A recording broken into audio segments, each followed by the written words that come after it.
ไอ้จับไอ้เด็กมันจะอีไอ้แม่เด็กเด้อว่าแม่แค่เด็ก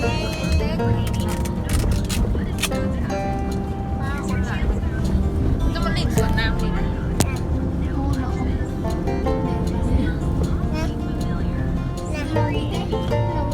ตอนนี้ตื่นแล้วเกือบขาเต็มตื่นมาแล้วน้ำขันเห็นแก้วฟันโอ้ไม่รู้เอาหัวเราเว้นประเทศปากละเขาหนักประเทศอย่าเลยมาเลย เป็นวิธีการ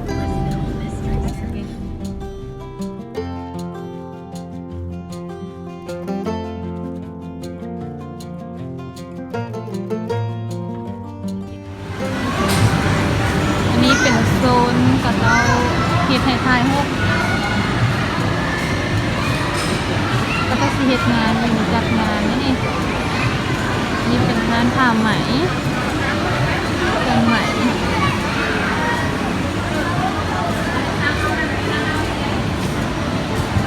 อันนี้ก็เป็นเครื่องหัตถกรรมมันเอาอย่างนี้เนาะคนลาวตำเองเฮ็ดที่งานวัด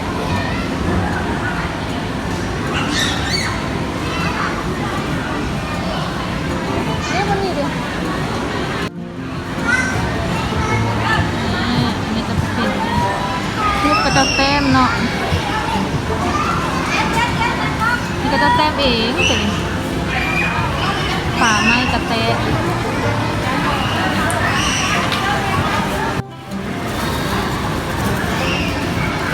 สินไม้ดาว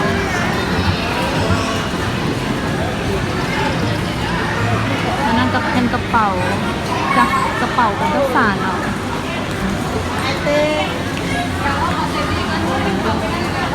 เหนื่อยด้วยเนาะอันนี้ก็จะเป็นบอลนี่บอลไทยห้องนี่เด่นนี่เด่นนี่เด่นนี่เด่น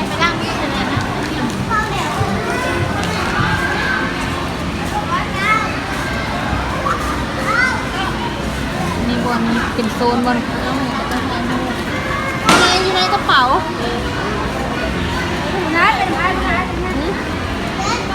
เป็นไงตัวนี้ไม่ใช่เหรอพูดเลยผ่านเป็นไทยเหรออันนี้มันอันนั้นวิดีโอ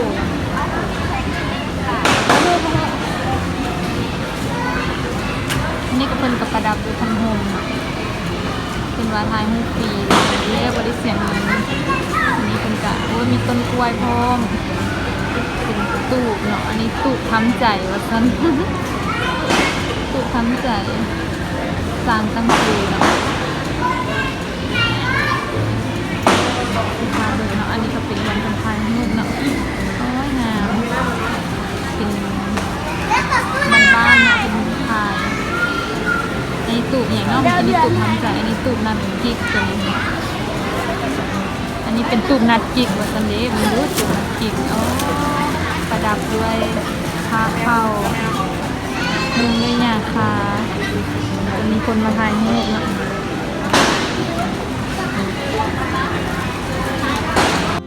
เป็นว่าก็จะถ่ายรูปดีเนาะตรงนี้ก็ได้อันนี้ก็เป็นโซนก็จะถ่ายรูปเนาะโซนถ่ายรูปจะมีคนมาถ่ายรูป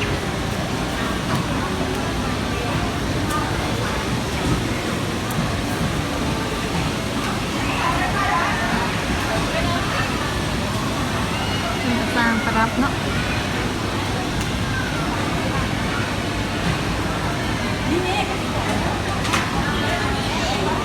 เครื่องจักสาน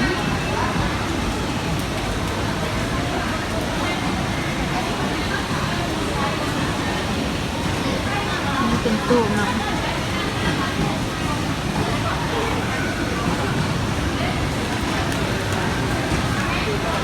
นี่เป็นยังทานมือบนแล้วนอนอยู่ยังวัน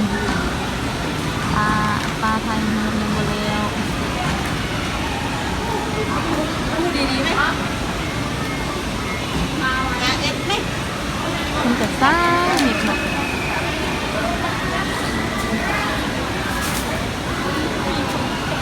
อันนั้นจะกินอะไรนี่ก็จะตาเขาเลยแบกกระตาไปเลยนี่กระตานี่ก็จะมีมะเขือมะเขือมากอย่างวุ้แล้วมะเขือมะเขือในกระตานี่เลย กับกระเทียมหมักเจ็ด เข้ามา มันเราไอเต็กหม้อเลยไอเต็กตึกเก่าตัวนี้อันนี้ไอเต็กตึกเก่าอันนี้บ่แม่นไอเต็กหม้องานขายน้ำหอม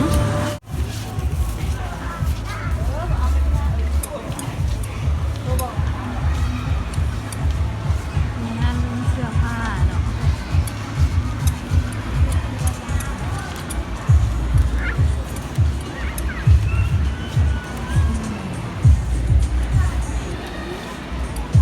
กบผมอันนี้กบผมน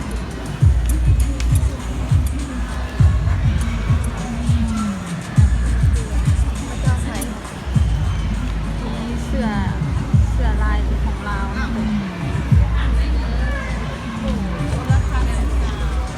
แดงสาว อันนี้มันขายใส่บาทขายใส่บาทมีกระตุกนะ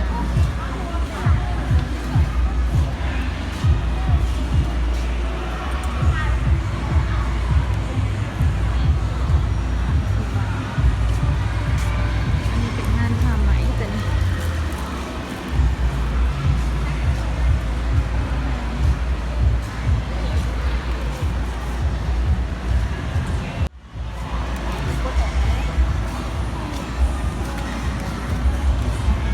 กระเป๋าที่กระเป๋าแต่นี่ห้ามมาขับกลับเหรออันนี้กระเป๋าก็เจ้าคนลาวเห็ดงานหยาบขึ้นเหมือน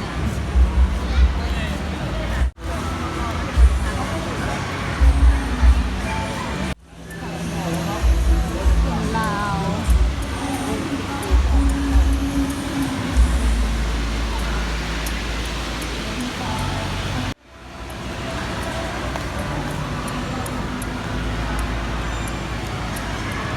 มีบอลเล็กน้อยลิ่นมันเนาะ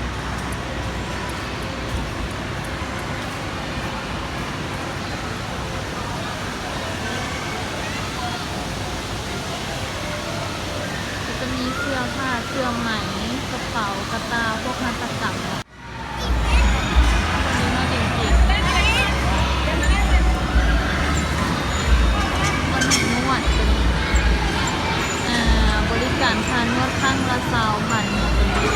ข้างละ20,000ใครเมื่อยก็มานั่งนวดนี่ได้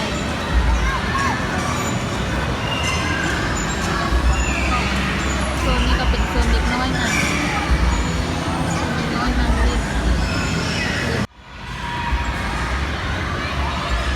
เดี๋ยวนี้ก็มีพ่อแม่ก็พากันมาเล่น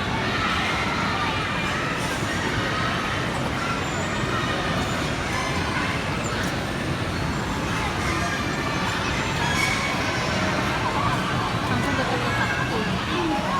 เป็นห้างตัวนี้เป็นไอเจ็กตึกเก่าเนาะยังมีตัวใหม่อยู่เดี๋ยวจะเลยสิพายางไปตัวใหม่เนาะตัวนี้เป็นตัวเก่าตัวที่แพงอีกเลยที่เราจะสร้าง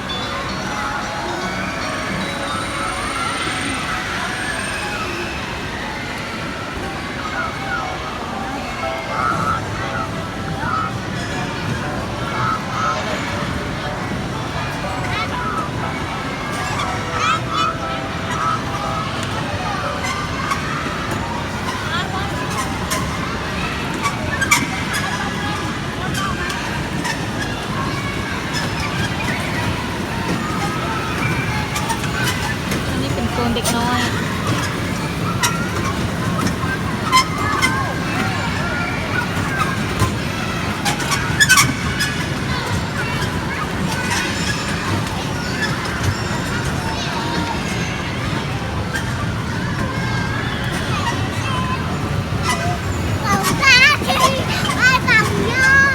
อันนี้สไลเดอร์ตอนน้อยก็เคยเห็นแขนที่ออกไปที่เขาทะลุลง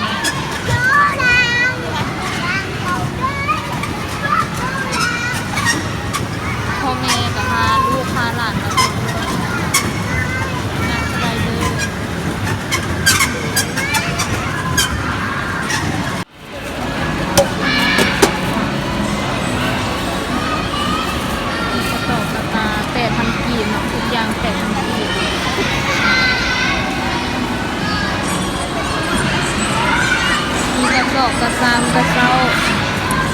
เครื่องดื่มเด็กน้อยนี่จะเป็นเตียงเนาะที่เป็นเอามาโชว์คือเดี๋ยวมีซื้อมันก็ขายมาโชว์พวกเฟอร์นิเจอร์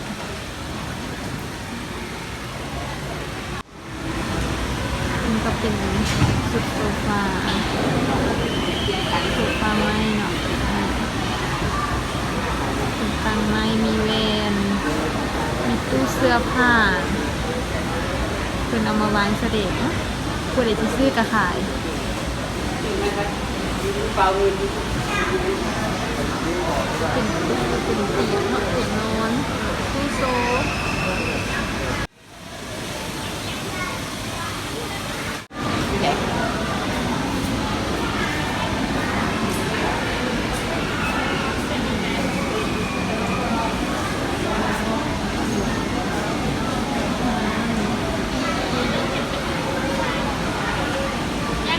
จะเป็นแวนใหญ่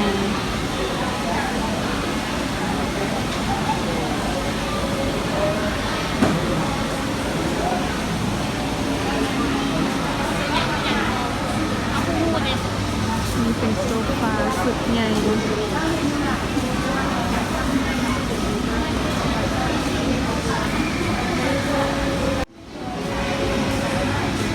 นี่ก็จะเป็นขันใส่บ้าน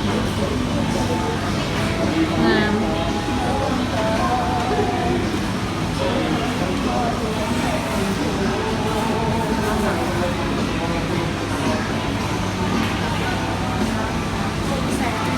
ตัง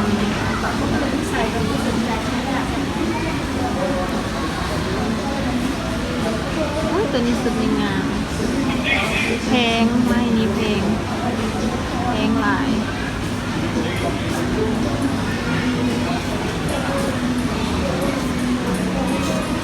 จากร้านก็เป็น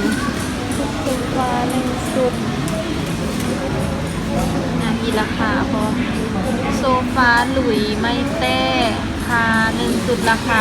200,000 บาทโอ้200,000 บาทเนี่ยขึ้นไปนะมันก็เป็นโรสมาสเตอร์โปรเฟอร์ซีนเนาะน่าจะเคยเห็นไม่งามนี่พอดีเลยเนี่ยตัวนี้เป็นชุดนี้35,000ตัวนี้กองฟ้า35,000มาแล้ว200,000 300,000ตัวนี้อันนี้ตังงามโพดเนาะตัวนี้งามโพด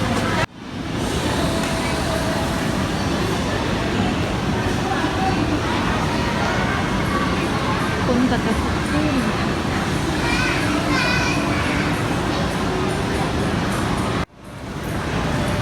เอาพี่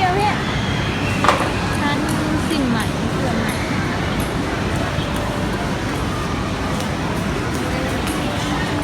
มีแต่ตัวงามว้าวมีแต่ตัวงามเนาะ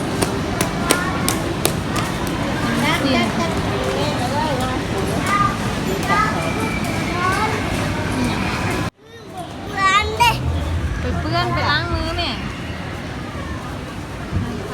จับอันนี้ร้านขายพวกเป็นก่อนล้างมือปะวันนี้สินี่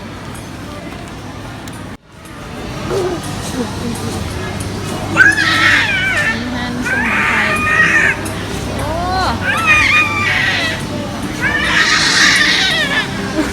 พี่เห็นนี่อย่างลูก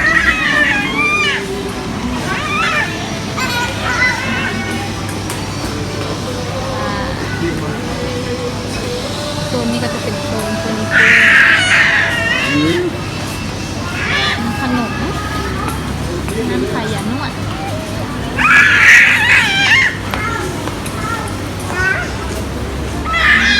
ซิสเตอร์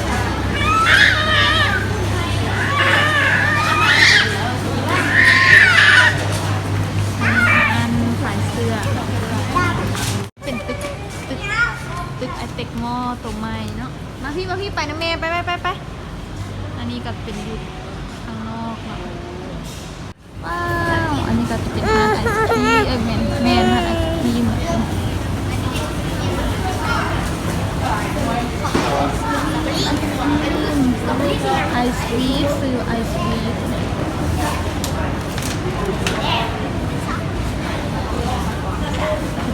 จอดรถเนาะ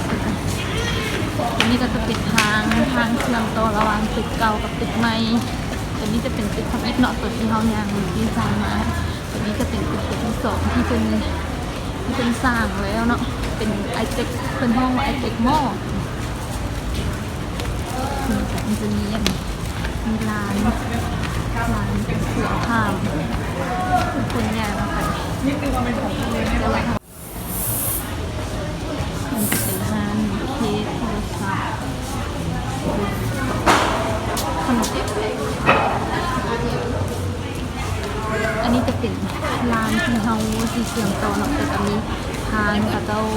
มีห้านกับเจ้าขายมีห้าน อาโอ๊ตเขาเล่นน้ เอ๊ะเริ่มมาหน้ากันมาลิดก่อนโอ้เขาเล่นน้ำกันบ่ เจ้าเขาใดนางเจ้าเขาใด ำใหญ่ใหญ่เยอะ ตักเองกินบ่เอาสีได้เอาเลยโกโก้เอาโกโก้ว่ะจบ10,000นี่เป็นช็อปปิ้งมุกบ่มุกบ่ใส่ นี่ของไหนใช่ ของเฮาเอาโกโก้อันนี้เป็นท็อปปิ้งที่เพิ่นให้ตักเองเนาะได้สำเร็จตักแต่เฮาตักหลายเฮาก็ได้น้ำหน่อยเนาะเฮาก็เลยตักหน่อย จะมีรสโกโก้ชาเขียวแล้วก็ชาเย็นจอก10,000 กีบนี่เป็นร้านจอดรถที่ข้างๆเนาะแต่ว่ายังอยู่ทางหน้าเป็นยังอีกหลายตัวนั้นจะเป็นโอเชียนปาร์คบนเด็กน้อยดินน้ำเป็นสวนน้ำเนาะจะมีนาสิบ้าเข้าไปวันนี้มันอยากคำมาเลยเข้าไปกับเสียเงินละล้านเนาะมีนาสิบ้าเข้าไปให้มันคุ้มๆเลย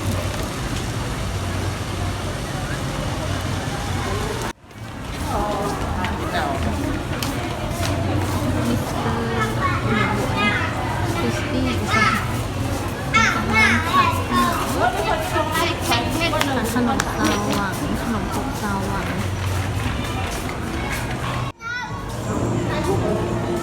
มีร้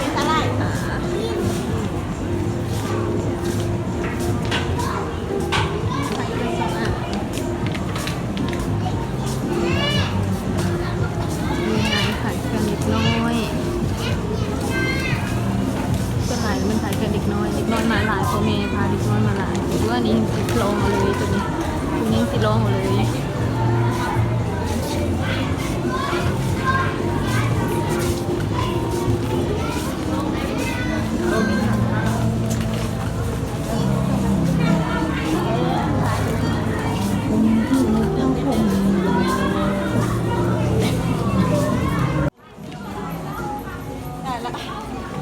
238,000เสื้อผู้หญิง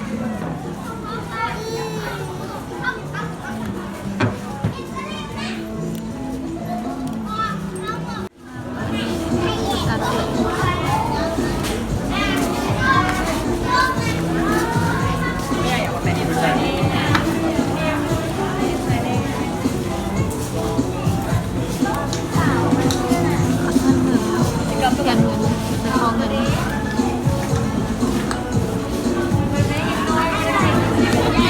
สันเล่ม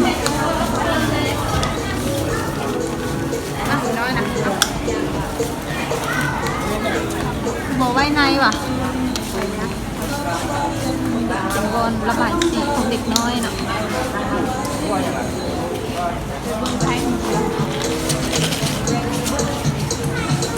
มีพาเมือได้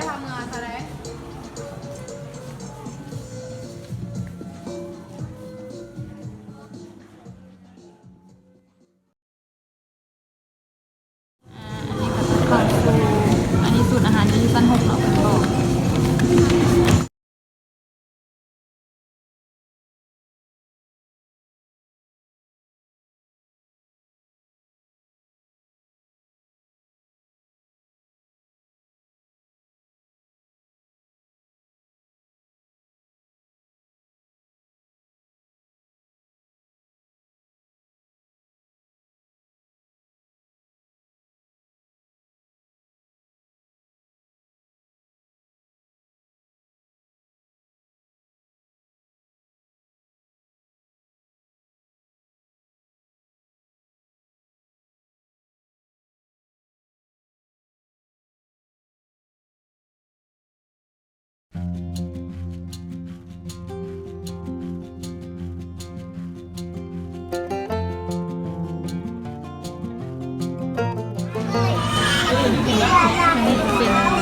มสวยของพี่นิ้วอันนี้ร้อนผมดีดผมเขาผม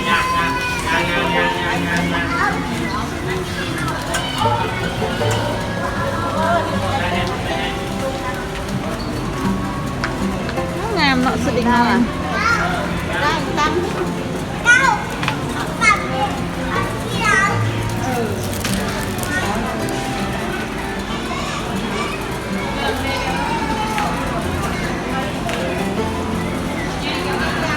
ตัวนี้จะเป็นคันไดเรือนลงไปสั้นหนึ่งเนาะตัวที่เขาอยู่นี่มันสั้นสอง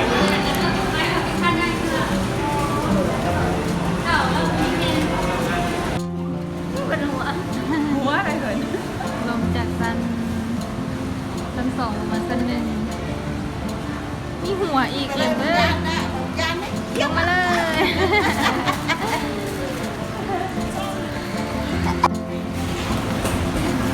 เปล่าอันนี้เป็นสั้นหนึ่งเนาะของไอติกหม้อมีห้างขายเครื่องหลายอันเนาะเครื่องเสื้อผ้าเครื่องใส่ในเมืองกระเป๋าเดินทาง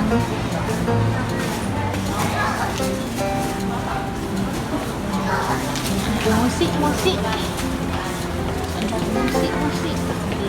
ห้าง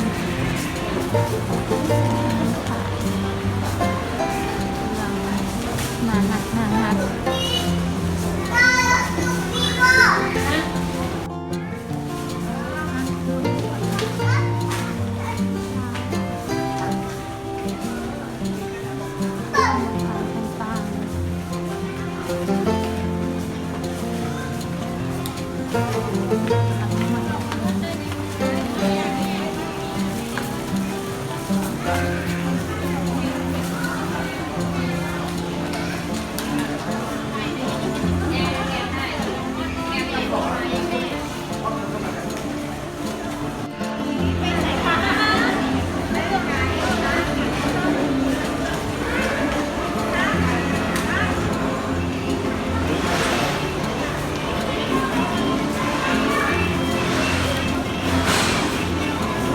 ชื่อเล็กน้อยกับเพลงจะเป็นทางออกนะนี่ก็ห้ามขายคนเล็กน้อยผู้ใหญ่ก็มีเนี่ย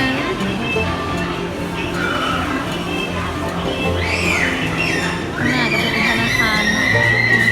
พัฒนาเราธนาคารจัดมาวันนี้เป็นปิด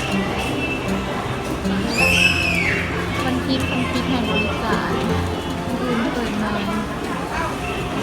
นี่ก็จะเป็นซุ้มขายเครื่อง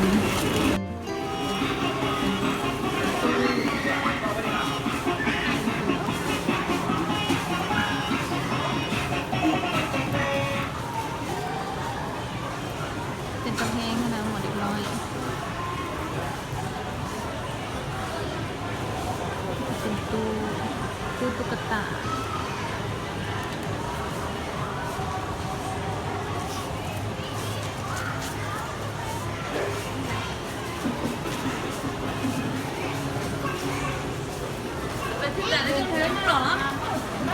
ไปหรอก็จะเป็นลิฟต์เนาะลิฟต์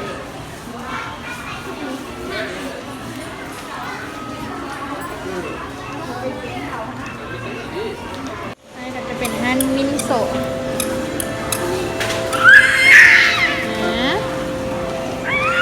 มินโซะ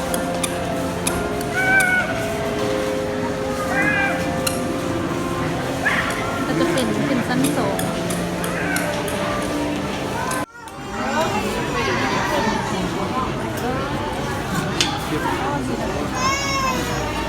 น้ำต้มยืดตรงงามๆจะ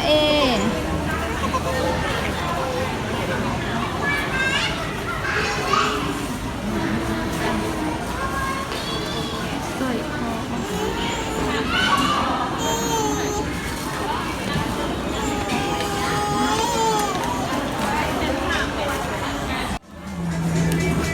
สำหรับมื้อนี้เอาสำเร็จแล้วเนาะมื้อหน้าเจอกันใหม่เด้อว่าพวกเขาสิไปดิสัยอย่าลืมพากันกดไลค์กดแชร์กด Subscribe เพื่อเป็นกำลังใจพวกเขาเด้อบ๊ายบาย